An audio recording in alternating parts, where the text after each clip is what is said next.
এই অন্তর্বর্তীকালীন সরকার আকস্মিকভাবে আপনাদের জীবনে নেমে এসেছে, ঠিক যেমন আমি আকস্মিকভাবে এই অবস্থানে আপনাদের সামনে দাঁড়িয়ে আছি।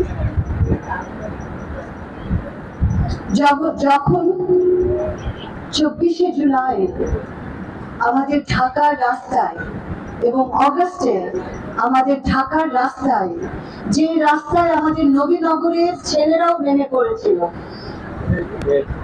ঢেউয়ের পরে ঢেউ, জনসমুদ্রের মতো যখন তারা এই মুক্তির আহ্বানে মেতে উঠেছিল, সেদিন আমার মনে হয়েছিল, এবং আমি এক বিন্দু বাড়িয়ে কথাটা বলছিলাম, আমি শুধু ভাবছি এই বাচ্চা বাচ্চা ছেলেমেয়েগুলো এলো থেকে হাজারে কোটিতে, এই যেন স্বয়ং ফেরেশতা নেমে এসেছে।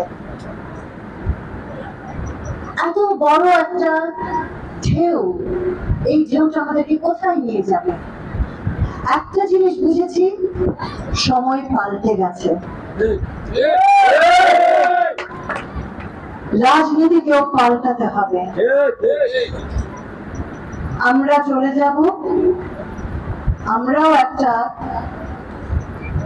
গভীর আবেদন আমাদেরও থাকবে, রাজনৈতিক দলগুলো সকল স্তরের সকল পর্যায়ের মিলেমিশে যেন একটি নিয়মতান্ত্রিক নির্বাচন উপহার দেয় এই দেশের মানুষকে। আমাদের যাত্রা কিন্তু সহজ হয়নি, আমাদের কাজটা কিন্তু কঠিন। একটা রাষ্ট্র আমরা পেয়েছি যেখানে কোনো টাকা ছিল না, কোনো নিয়ম নেই, কোনো সিস্টেম নেই। ভেতর থেকে আমরা দেখতে পেয়েছি যে দুর্নীতি এমন পর্যায়ে, এতগুলো স্তর বিশিষ্ট, আমাদের পক্ষে অল্প সময় সবটুকু উৎপাদন করা কঠিন। আমরা দেখেছি মানুষ যেমন ভালোবেসে প্রফেসর মোহাম্মদ ইউনূসকে নিয়ে এসেছেন, আবার এটাও তো দেখতে পাচ্ছি যে মানুষ ধৈর্যহীন হয়ে যাচ্ছে। এক বছরে যদি আমরা ধৈর্যহীন হয়ে যাই, তাহলে 15, 16, 17, 18 বছরের দুর্নীতি, অন্যায় কি করে শুধরাবে? আপনার আগামী দিনগুলো আমাদের জন্য চ্যালেঞ্জিং। আমরা নির্বাচনমুখী হতে যাচ্ছি, আর সকলের কাছে আমার